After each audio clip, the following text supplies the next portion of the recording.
Ferrand vous invite au cœur de l'histoire sur Europe 1. Et Franck Ferrand nous emmène dans sa chère Normandie cet après-midi. Bonjour Franck. Bonjour Anissa, bonjour à tous. Je ne me lasse pas de la Normandie, moi. Qu'est-ce que vous voulez les lumières, les parfums de roses et de pommes fermentées, l'iode et les embruns. Alors, nous allons aujourd'hui évoquer Guillaume et ses Normands. Et pour évoquer Guillaume et les Normands, vous avez invité Franck, le rédacteur en chef du magazine Patrimoine Normand. Et oui, il s'appelle Stéphane William Gondouin. Il est effectivement le rédacteur en chef de ce magazine Patrimoine Normand. Un magazine qui, il y a quelques mois, consacrait un article à la bataille d'Hastings que je vous propose d'aller revivre maintenant.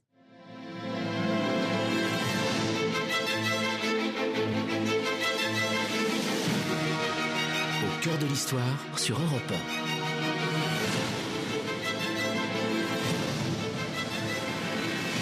Franck Ferrand.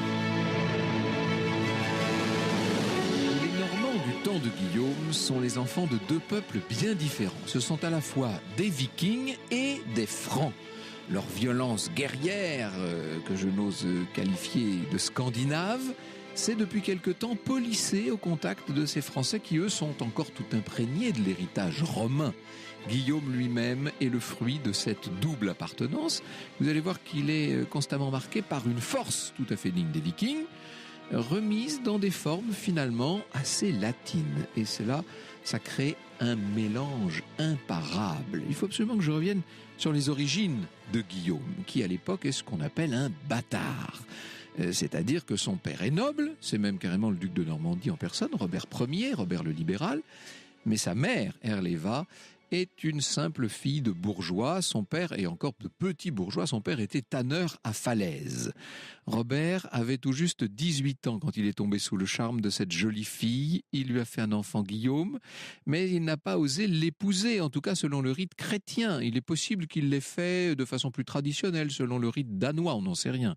Or, à peine 6 ans plus tard, on est en 1034, c'est l'époque du millénaire de la mort du Christ, l'époque, Robert annonce son départ pour la Terre Sainte. Avant de partir, il fait jurer à tous ses barons, pour le cas où il ne reviendrait pas, d'accepter Guillaume comme seigneur et maître.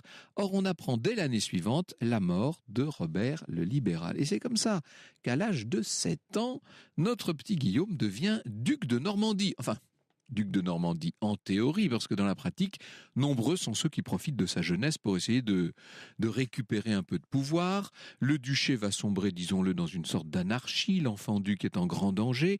C'est la famille de sa mère, les fameux bourgeois de Falaise, qui va venir le protéger, le cacher, ce petit Guillaume. Il a l'âge de souffrir de la situation, il a déjà 8, 9, 10 ans. À l'époque dont je parle. Et c'est justement dans cette humiliation qu'il va puiser sa force de caractère. On en connaît d'autres, de grands hommes de l'histoire qui ont été malmenés dans leur enfance. Ça fait penser un peu à la jeunesse de Louis XIV, par exemple, avec la Fronde. Pendant ces années noires, deux factions s'opposent en Normandie. Un peu comme une sauce qui serait en train de tourner, les ingrédients ont tendance à rester séparés. Du côté de Caen, dans ce que nous appelions la basse Normandie, la faction scandinave et païenne animée par la noblesse guerrière qui rêve de ressusciter les Vikings d'une certaine manière, et puis autour de Rouen, là-haut en Haute-Normandie, la faction française chrétienne qui s'appuie sur les bourgeois des villes et entend défendre un héritage plus latin. Eh bien, c'est sur cette faction franque que le bâtard, comme il se présente lui-même dès l'âge de 14 ans, va s'appuyer pour reconquérir son duché. Cette question de bâtardise le hante, il faut bien que vous le compreniez. Au moment de se marier par compensation, il choisit une jeune fille de très haut, de très pur lignage, la fille du comte de Flandre, Mathilde, qui est en même temps la nièce du roi de France, Henri Ier.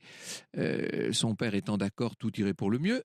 Seulement le pape Léon IX, pour des raisons d'équilibre politique dans la chrétienté, décide que les choses ne sont pas si simples. Finalement, et Baudouin et Guillaume maintiennent leur décision. Ils sont tous deux excommuniés. À l'époque, le pape ne plaisantait pas. La réconciliation avec le Saint-Siège, Guillaume ne l'obtiendra que bien plus tard grâce à un théologien qui s'appelle Lanfranc, qui deviendra son confident, son ami. Nous aurons l'occasion d'y revenir tout à l'heure. Or, le soutien du pape va se révéler déterminant pour légitimer les aspirations de conquête de Guillaume. Ça, c'est l'héritage de la double culture dont je vous parlais tout à l'heure. On envahit, on pille, on conquiert, comme les grands ancêtres vikings, et en même temps, on légitime, on justifie, on légalise à la mode romaine. Dans les années 1060, Guillaume à l'époque a un peu plus de la trentaine, le roi d'Angleterre est un prince faible mais pieux, on l'a surnommé Édouard le Confesseur. Cet Édouard qui a fait vœu de chasteté n'a donc pas eu d'enfant, a pour manie de promettre sa couronne à tous les princes qui passent le voir, et bien sûr Guillaume de Normandie fait partie de ceux auxquels on promet des choses. Et comme c'est une promesse qui l'arrange, évidemment il la prend très au sérieux, sauf qu'en réalité, dans l'ombre du malheureux Édouard, le véritable tenant du pouvoir en Angleterre est un certain Harold de Wessex. Et lui se méfie beaucoup des Normands. Un beau jour de 1064, alors là c'est un hasard complètement inouï, notre fameux Harold, là, qui était en train de naviguer au large de l'Angleterre, vient s'échouer en terre boulonnaise.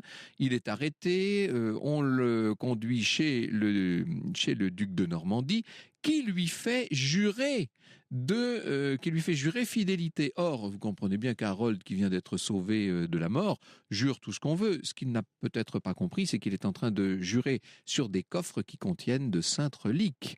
Si jamais il venait à se parjurer, ce serait un péché mortel.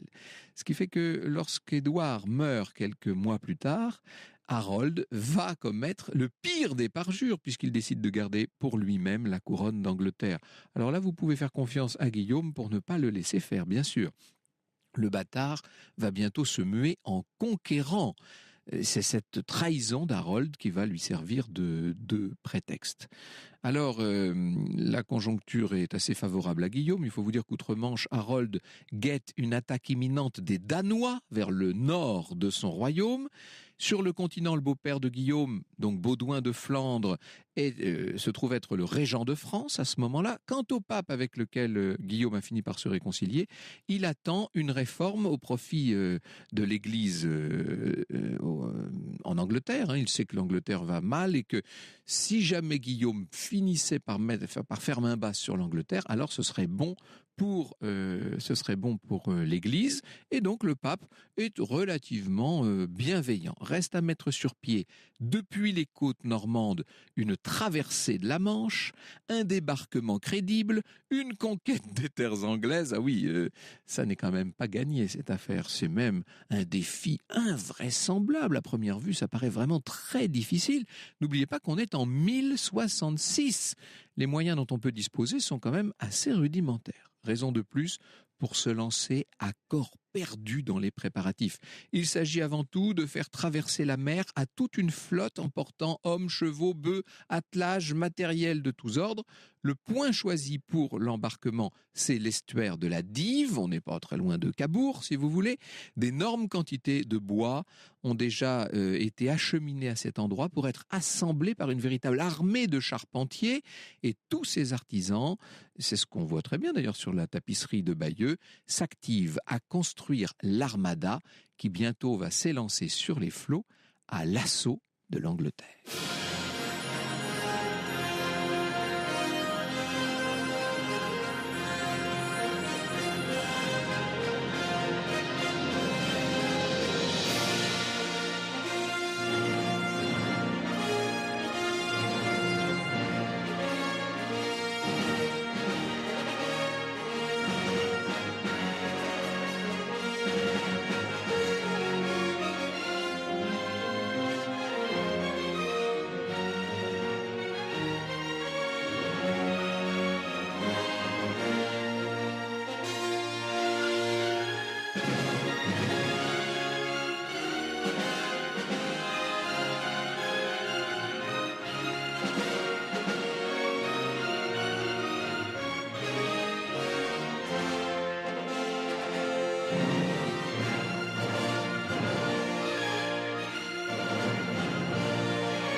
Un extrait de la bande originale du film Ivanhoe sur Europe 1. Au cœur de l'histoire sur Europe 1. Et nous sommes au cœur du XIe siècle cet après-midi. Franck Ferrand, vous nous racontez la bataille d'Hastings qui va bientôt commencer avec Guillaume le Conquérant. Mais juste avant de parler de cette bataille, Oui. vous avez fait allusion à la tapisserie de Bayeux. Elle raconte cet épisode de l'histoire ? Oui, exactement. Précisément la broderie, parce qu'en fait, c'est pas tout à fait une tapisserie. On appelle ça la tapisserie de la reine Mathilde. Ça n'est ni une tapisserie ni une œuvre de la reine Mathilde. On y reviendra tout à l'heure, puisqu'après tout, Adrien Goetz est dans ce studio. Nous aurons l'occasion d'entrer dans le détail de cette tapisserie de Bayeux. J'espère que vous l'avez vue, cette tapisserie. Je ne sais pas si vous avez vu ça. Je n'ai jamais eu cette chance. Alors il faut que vous y couriez. Allez voir ça à Bayeux, c'est une merveille. Imaginez une pièce d'étoffe qui fait 50 cm de hauteur, sur environ 70 mètres de long. Tout ça d'un seul tenant, et ça évoque donc un petit peu comme une bande dessinée, si vous voulez, à travers plus de 1500 sujets qui patiemment ont été brodés de couleurs chatoyantes. Ça raconte toute l'histoire que je suis en train de vous raconter. Alors, on disait donc que c'était la tapisserie de la reine Mathilde. En fait, on pense que la broderie en question a été exécutée par des religieuses à la demande d'un demi-frère de Guillaume, Odon, qui était évêque de Bayeux, d'où sa présence pendant des siècles au chapitre de la cathédrale de Bayeux. Vous verrez aussi qu'on pense que la tapisserie a été inspirée par un certain nombre de seigneurs boulonnais. Bref, nous y reviendrons tout à l'heure. Alors, pour revenir à nos préparatifs, il est évident que certains des navires nécessaires ont été fournis par des alliés de Guillaume enrôlés dans cette expédition, ne serait-ce que par appât du gain. Ils se disent qu'après tout, s'ils peuvent eux aussi s'installer en Angleterre, ce serait formidable. Le travail nécessaire n'en est pas moins titanesque. Il va demander 6 mois pleins d'un travail acharné, et quand tout est au point et que les vents s'y prêtent, c'est-à-dire le 12 septembre 1066, eh ben ça y est, on s'embarque, direction non pas tout de suite l'Angleterre, mais l'anse de Saint-Valery-sur-Somme, parce qu'on sait que depuis Saint-Valery, la traversée sera évidemment beaucoup plus courte. Alors c'est une première expédition pendant laquelle un certain nombre d'embarcations qu'on a vu tendance à trop charger d'hommes et de chevaux se renversent, ça noie les occupants. On ne peut pas dire que ce soit une promenade de santé, cette première expédition. Naturellement, Guillaume interdit à ceux qui ont été témoins de la catastrophe d'en dire un mot, sous peine de mort.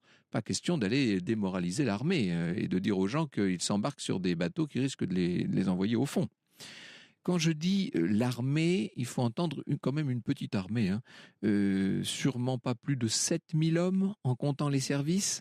Ça paraît quand même pas beaucoup, ça, pour aller prendre possession de l'Angleterre. Vous imaginez le village là qui s'en va à l'assaut de la grande Angleterre. En même temps, si vous avez comme intention de faire traverser à ces 7000 personnes, leur faire traverser la Manche en même temps, vous avouerez que c'est déjà pas mal, évidemment. Or, le problème, une fois parvenu à Saint-Valery, c'est que les vents sont plein nord, au lieu des vents de sud nécessaires pour gagner les côtes anglaises. On raconte que pendant 15 longues journées, Guillaume va être là à vivre les yeux rivés à la girouette de l'église du village, tressaillant au moindre mouvement d'air. On la voit qui bouge un peu, la girouette, mais pour l'instant, elle est toujours plein nord. Et puis ça y est, les vents tournent, d'abord à l'ouest et puis bientôt au sud-sud-ouest. Guillaume cache son émotion, mais il n'embarque pas moins à bord de son bateau, le navire que lui a offert Mathilde sur ses propres deniers. L'embarcation s'appelle la Mora et sa figure de proue désigne du doigt le royaume à conquérir. Les opérations d'embarquement vont s'effectuer dans une espèce de précipitation, mais même on s'y attendait pas, on avait oublié que le vent pouvait retourner au sud, donc tout le monde embarque comme il peut, on quitte la Normandie dans la soirée, la nuit ne tarde pas à tomber, et pour éviter les collisions, un fanal a été placé sur la mâture de chaque petit navire, le plus visible se trouve naturellement à la vergue de la Mora. Lorsque se lève enfin la journée du 29 septembre, l'embarcation de Guillaume, qui est sans doute plus rapide que les autres, se retrouve seule au milieu des flots. Alors il y a cette brume, cette espèce de brume matinale qui pèse sur les flots, et à travers ces effilochés de coton, on ne distingue pas encore les côtes à conquérir. Le Normand se doute bien que l'Anglais doit l'attendre avec ses hommes de l'autre côté. Il importe de ne pas arriver dispersé. Il faut que tout le monde arrive en même temps, donc on décide d'attendre les retardataires. Et pour occuper l'esprit de ses compagnons, le duc fait servir à bord un véritable banquet. Vous imaginez cette scène extraordinaire.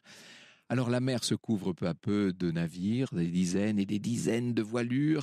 En face, la côte a commencé à se dessiner. L'armada des Normands rejoint sans peine à marée basse la plage de Pevensey. C'est là même que César, 1000 ans plus tôt, avait déjà débarqué. Vous avouerez que c'est un symbole. Surprise, même stupéfaction, pas l'ombre d'un Anglais en vue. Le débarquement va être une vraie partie de plaisir. Évidemment, Guillaume s'interroge. Les espions d'Harold sont nombreux, on scrute constamment les côtes. Qu'est-ce qui s'est passé ? Eh bien, on va mener l'enquête, si je puis dire, et très vite la réponse arrive. En fait, ce même vent de nord qui empêchait les Normands de traverser la Manche, en revanche, favorisait les Danois.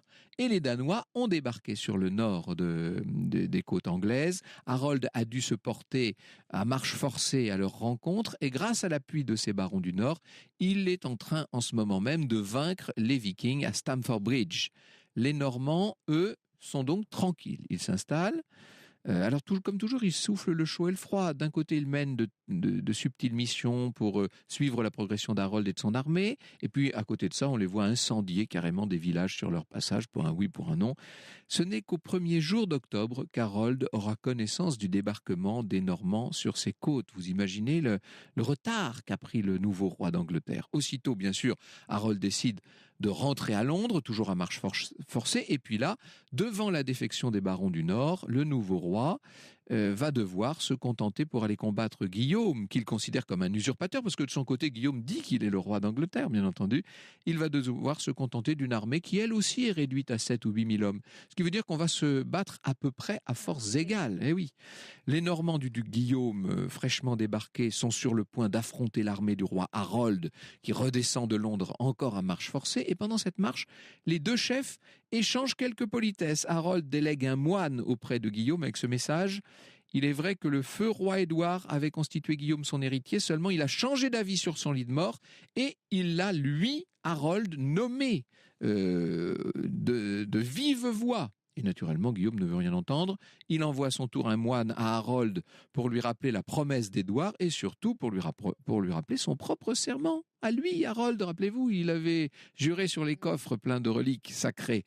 Le moine ajoute que le duc de Normandie est prêt à plaider sa cause en jugement à sa convenance, car il est sûr de son droit, et même si Harold redoute le jugement, Guillaume est prêt à l'affronter en combat singulier. Ça, c'était une habitude au Moyen-Âge, au lieu d'aller confronter une armée à une autre, eh bien, les deux chefs pouvaient toujours se battre.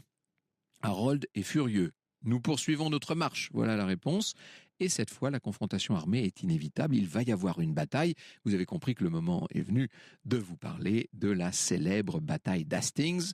Nous sommes le 14 octobre 1066. Et dès le 13 dans la soirée, les deux armées sont en vue l'une de l'autre. Ça y est, j'allais dire on se renifle. Disons que l'on se jauge. Franck Ferrand vous invite au cœur de l'histoire sur Europe 1. Si vous venez de nous rejoindre sur Europe 1, ça y est, nous sommes le 14 octobre 1066. Le roi Harold et Guillaume le Conquérant vont s'affronter dans la célèbre bataille d'Hastings. Et oui, alors Harold a fait stopper ses soldats au sommet d'une colline, ce qui est censé lui offrir la position avantageuse. Il faut dire quand même que l'endroit est très étroit, ça fait moins de 500 mètres, ce qui a pour inconvénient d'obliger les hommes à se serrer. Et les meilleures troupes anglaises, les fameux housecarls, vont combattre à la hache. Et quand on combat à la hache, on a besoin d'espace. Vous comprenez? Donc ça va les gêner, ça, dans leur mouvement tournoyant. Parce que c'est ça, en fait. On fait tourner la hache au bout du bras. Vous imaginez? Ah oui, non, c'est sympathique. De son côté, Guillaume accepte sans se plaindre de prendre la position de plaine. Le 14 au matin, il assiste à la messe. Il prend soin de porter à son cou un certain nombre des fameuses petites reliques sur lesquelles Harold avait prêté serment qu'il n'a donc pas tenu. Il fait vœu d'édifier sur place une abbaye en cas de victoire. Et puis, il harangue ses guerriers. Ça se passe toujours un peu de la même façon, tout ça, bien entendu. Il faut imaginer la voix chaude et puissante de Guillaume qui rappelle à ses hommes qu'ils sont dos à la mer, que par conséquent ils n'ont aucun espoir de fuite. Mais qu'en revanche, s'ils combattent avec ardeur, leur récompense sera non seulement un des plus hauts faits d'armes de tous les temps, mais aussi à portée de la main toutes les richesses, toutes les terres si grasses, tous les bonheurs de l'Angleterre. Le combat s'engage donc. Les Normands hurlant montent à l'assaut du promontoire d'Hastings. Or, même s'ils sont trop serrés, les Anglais jouissent donc de cette position dominante qui leur permet de cribler les Normands et notamment leur rangée d'archers, d'armes de jet qui les transpercent, qui les clouent sur place. Et déjà, sur le flanc gauche de Guillaume, un certain nombre de cavaliers et de fantassins bretons commencent à battre en retraite. Très vite, la rumeur va se répandre que le duc lui-même a été tué d'une flèche. Ça, c'est la panique chez les Normands. Pour les détromper, Guillaume arrache son nasal. Vous savez, ils ont cette espèce de casque qui vous cache littéralement le visage, qui le protège en même temps. Et Guillaume se montre. « Je suis vivant !» crie-t-il. « Regardez-moi, je suis vivant, je serai vainqueur !» Le courage renaît peu à peu. Mais en haut de leur colline, les Anglais se défendent néanmoins.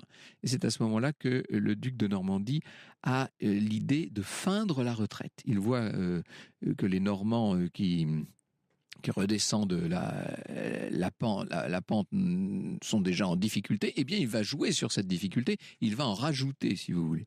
Et donc, les Anglais, ayant l'impression qu'ils sont en train de l'emporter, se mettent à charger à leur tour. Ils vont se disperser en direction de la plaine. C'était ça la manœuvre, c'était ça qu'attendait Guillaume. Ces guerriers à ce moment-là font volte-face et ils vont pouvoir plus facilement atteindre l'ennemi à 2 reprises. La même tactique va entraîner les mêmes cause et donc le même succès pour les Normands, succès parachevé par la cavalerie de Guillaume qui maintenant va pouvoir prendre les Anglais à revers et leur inflige des pertes absolument considérables. Alors cela dit, le gros de l'armée anglaise qu'on appelle le Fyrd, qui est composé de paysans réquisitionnés, ces gens qui sont bien les pieds sur terre, si je puis dire, se défendent et se défendent longtemps. Ce sont des gens qui descendent des Saxons, ils savent se battre. Il n'empêche, la bataille tourne peu à peu à l'avantage de Guillaume. D'ailleurs, Harold vient de recevoir une flèche.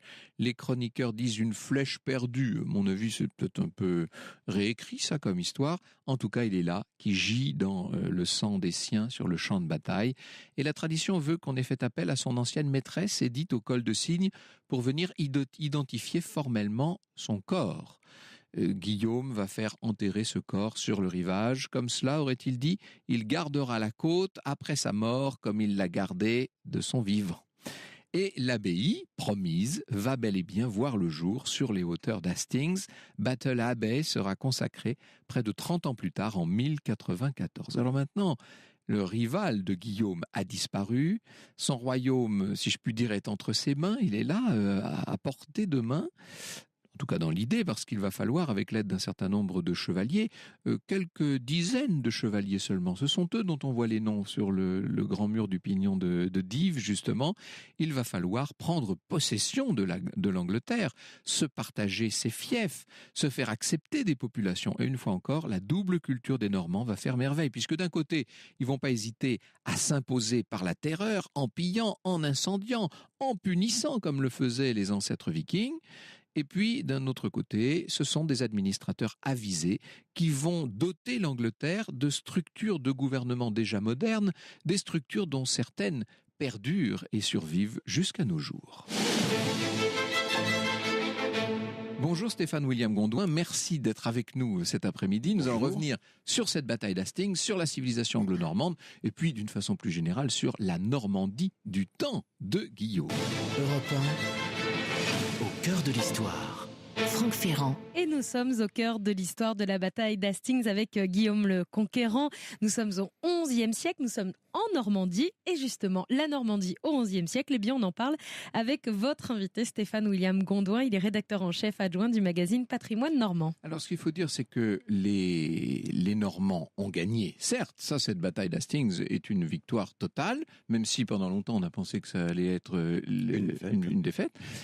Et une fois qu'ils ont gagné, que font-ils, si je puis dire? Parce que c'est pas le tout d'être là à 6-7 000 hommes à avoir remporté une victoire. Il y a tout un pays à conquérir. Exactement. Comment est-ce que ça se passe concrètement? Alors au soir du 14 octobre 1066, il est évident que l'élite saxonne, la société saxonne est décapitée. Il n'y a plus de roi, il n'y a plus de guerriers vraiment très importants, il n'y a plus de leader politique. Mais ça ne fait pas pour autant du vainqueur un monarque. Donc d'abord, les Normands, ce qu'ils vont commencer par faire, c'est tout un petit périple dans le sud de l'Angleterre, à la conquête de différents points stratégiques qui sont importants, notamment le port de Douvres, qui est essentiel puisqu'il donne un accès avec un véritable port sur la Manche. Puis la ville de Canterbury, où il y a le principal archevêché d'Angleterre, l'archevêque de Canterbury est le primat d'Angleterre. Et puis on va tourner un peu autour de Londres. On va pas directement aller à Londres parce que c'est la plus grande ville du royaume. On a un petit peu peur de ce qui pourrait s'y passer, de la façon dont vont réagir les Londoniens. Une ville quand même assez importante pour l'époque. Oui, 20 000 habitants environ, c'est quand même assez considérable. Donc on va tourner un petit peu autour de Londres en attendant que le fruit tombe. Comme un fruit mûr, que la ville tombe comme un fruit mûr. Et puis, on va beaucoup cogiter du côté saxon à Londres. On va se dire, mais qu'est-ce qu'on fait ? On va essayer très rapidement de mettre un dernier parent d'Édouard le Confesseur, mais qui est un tout petit enfant qui n'a pas du tout les moyens de s'imposer. Et puis finalement, ils vont se rendre compte qu'il est impossible de lutter. Parce que le Conseil des barons de Londres, ce qu'on appelle le Witan, va se réunir et choisir un autre roi d'une certaine manière. Comme si on refusait jusqu'au bout la victoire de Guillaume. Exactement. Mais c'est une solution qui n'est plus viable parce qu'il n'y a plus d'armée, il n'y a plus d'armée saxonne. Même si la population reste encore à soumettre et à convaincre, il n'y a plus véritablement d'armée susceptible de s'opposer aux Normands. Et donc les Normands vont s'approcher de Londres, ils vont recevoir quelques jours au début du mois de décembre environ, ils vont recevoir une délégation d'habitants de Londres qui vont venir vers Guillaume et qui vont lui dire on accepte la chose, vous êtes notre roi et on se soumet. Et donc ils vont ouvrir les portes de Londres dans laquelle les Normands vont pouvoir rentrer. Mais ils vont le faire quand même avec une certaine méfiance, parce qu'il n'est pas question de rentrer dans une... C'est ça, c'est-à-dire que c'est une sorte de veillée d'armes, ce que vous êtes en train de nous décrire. C'est un peu une veillée d'armes. Les Normands sont en train d'entrer dans Londres. Officiellement, les Londoniens se sont rendus d'une certaine manière, mais on se demande si ça n'est pas un piège. Parce qu'une fois qu'on va être dans Londres, ce sera plus facile éventuellement à la population de piéger les soldats de Guillaume. Voilà, c'est ça l'idée. Exactement. Une fois que vous êtes dans une enceinte urbaine avec une population qui n'est pas forcément convaincue par ce que vous représentez, il est évident que ça peut vite poser des difficultés majeures. Vous avez souligné tout à l'heure que les guerriers normands n'étaient pas extrêmement nombreux. Ils sont encore moins nombreux au lendemain de la bataille d'Hastings. Il y a eu des pertes quand même colossales. Et donc la première chose que va faire Guillaume et que va ordonner Guillaume, c'est à une poignée de ses hommes de rentrer dans Londres pour aménager un réduit fortifié en terre et en bois comme on le faisait à l'époque, qui est en fait l'ancêtre de ce qui sera plus tard la tour de Londres. Et voilà. C'est à cet emplacement-là que Guillaume plus tard, en pierre, fera construire la tour de Londres. Mais c'est pour ça que quand vous avez visité la tour de Londres, on vous dit la forteresse bâtie par Guillaume le Conquérant. On dit, bon, ça paraît bizarre, mais en fait ce sont les bases qui ont été fondées là. Les bases et la tour en pierre sera par la suite construite par Guillaume, mais beaucoup plus tard dans le cours de son règne. Mais il fallait impérativement aux Normands avoir un point d'appui fortifié à l'intérieur même de la ville pour être certain d'avoir un retranchement au cas où les choses tourneraient pas forcément en leur faveur. Et alors on va organiser le couronnement de Guillaume. Comme très souvent le couronnement a lieu dans la nuit, la veillée de Noël. Donc Noël, comme Charlemagne. Comme pour Charlemagne, voilà. Noël 1066.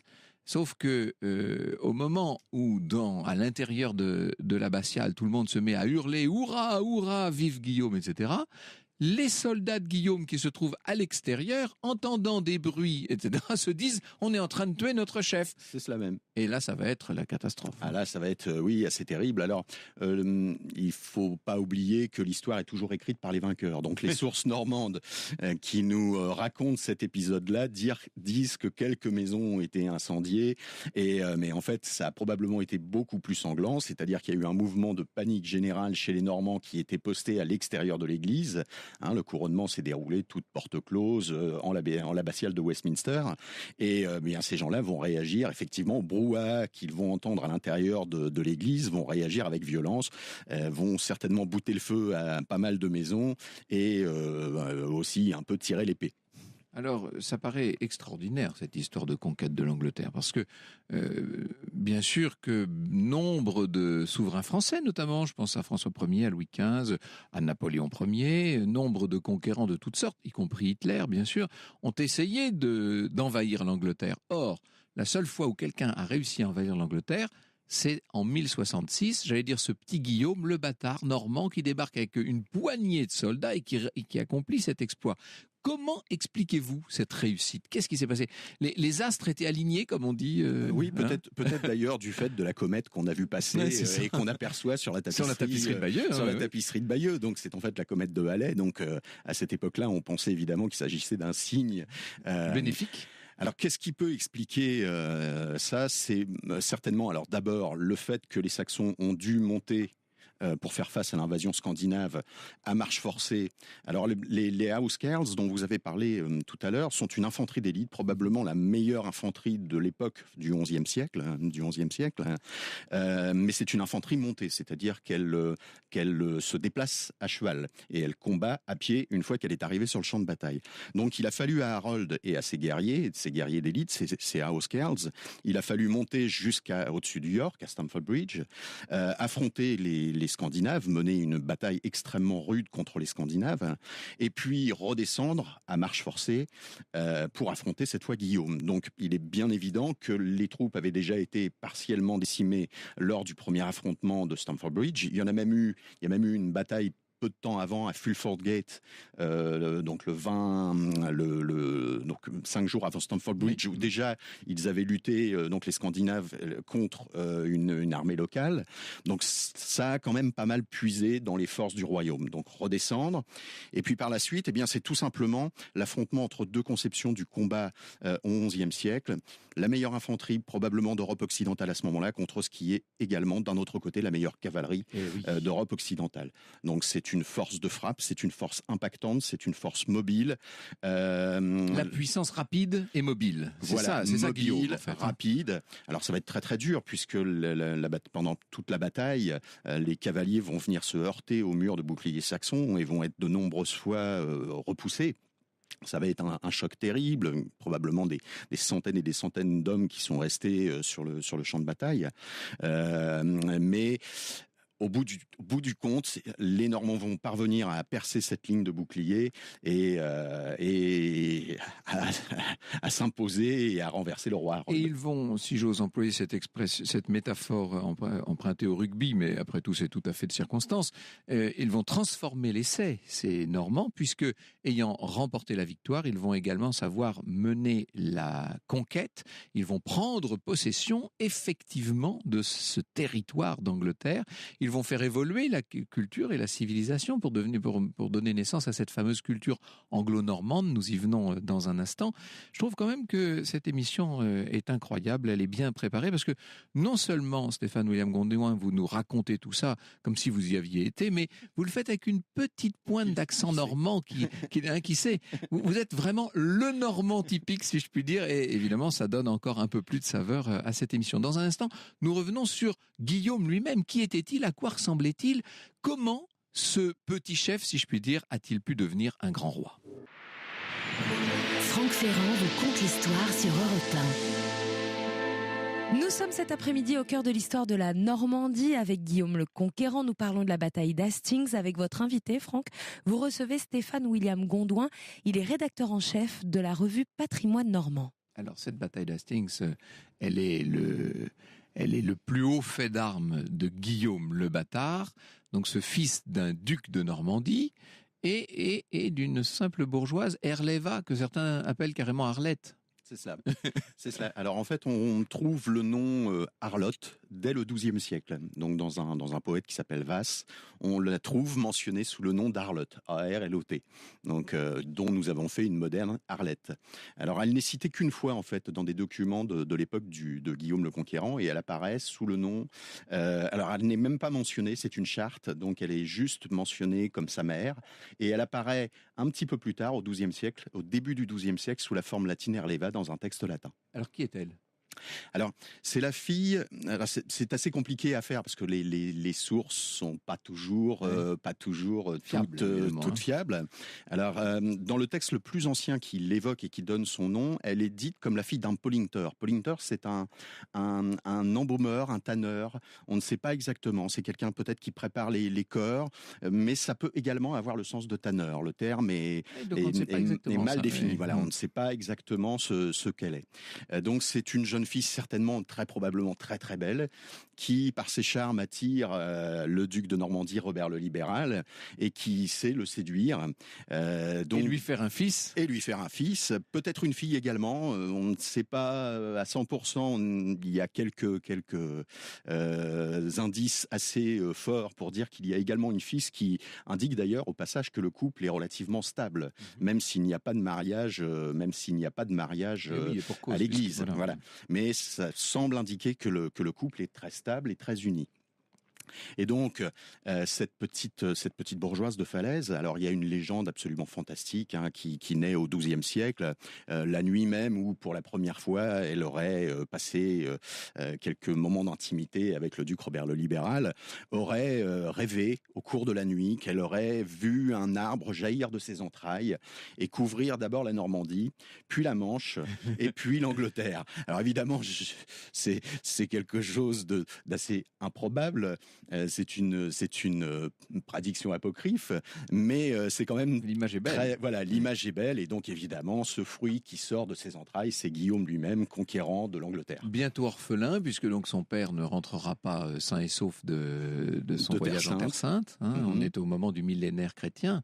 Et évidemment, l'adolescence de Guillaume va être perturbée, parce qu'il y en a qui profitent non seulement de son jeune âge, mais de sa légitimité boiteuse, si je puis dire. Un verset biblique de l'Ecclésiaste dit « Malheur à toi, pays dont la terre est dont le prince est un enfant ». Et donc Monterland fera ce que l'on sait. Voilà. Donc, le fait est qu'à chaque fléchissement de l'autorité et du pouvoir central, dans toute société médiévale, tout au long de l'histoire médiévale, et même plus tard, vous avez évoqué tout à l'heure la Fronde, dès qu'un jeune prince est maître de son pays, eh bien, toutes les forces de la division se libèrent pour tenter d'arrondir leur patrimoine, pour tenter d'augmenter leur pouvoir, pour essayer de réduire le pouvoir ducal. Et donc ces années de minorité, donc des années 1035 à 1047, vont être extrêmement difficiles.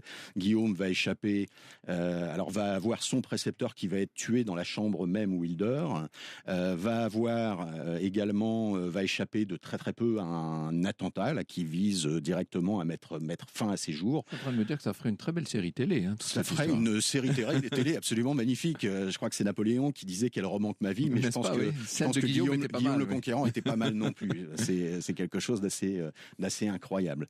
Alors, il devient néanmoins le duc de Normandie. Il essaie d'asseoir sa légitimité par une très belle alliance, et voilà que le pape se met en travers de son chemin. Oui, alors on ne peut pas dissocier cette affaire de ce qui se passe en même temps en Italie méridionale. Alors les Normands étaient vraiment des grands voyageurs. Oui, les Normands étaient en Sicile. Exactement, les Normands étaient en Italie méridionale et avançaient fermement à la pointe de l'épée en Italie méridionale. Et à l'époque, le pape n'était pas très, on va dire, les Normands n'étaient pas en odeur de sainteté en Italie méridionale, tout particulièrement du côté du Saint-Siège. Et donc, il est très probable qu'au départ, il y ait cette animosité de la part du Saint-Siège vis-à-vis de Normands un peu trop gourmands en Italie, à l'égard du duc de Normandie, même si les deux conquêtes sont l'hostilité. Même si les deux conquêtes sont à dissocier, puisque l'une est menée par un duc qui dispose de toutes les ressources de son duché, alors que celle de l'Italie méridionale est menée cette fois par des aventuriers qui quittent la Normandie en espérant faire fortune ailleurs. Ce que je n'ai pas pris le temps de faire tout à l'heure, Stéphane William Gondouin, c'est d'expliquer à nos auditeurs comment ce jeune duc enfin assis sur son trône, si je puis dire, de Caen. C'est bien Caen, hein, la cour ducale de Normandie à Alors, l'époque. il y en a plusieurs. Il y en a plusieurs, en fait, ah oui. oui. Alors, Caen est évidemment la ville qui devra sa prospérité à Guillaume. La ville existe, enfin le village au moins existe avant Guillaume le Conquérant. Mais c'est Guillaume qui, parce que, comme vous l'avez dit tout à l'heure, il y a beaucoup d'hostilité à l'égard des ducs de Normandie et l'autorité centrale du côté du Bessin, du Cotentin. Guillaume a besoin d'un centre de pouvoir pour rééquilibrer son autorité dans ces contrées.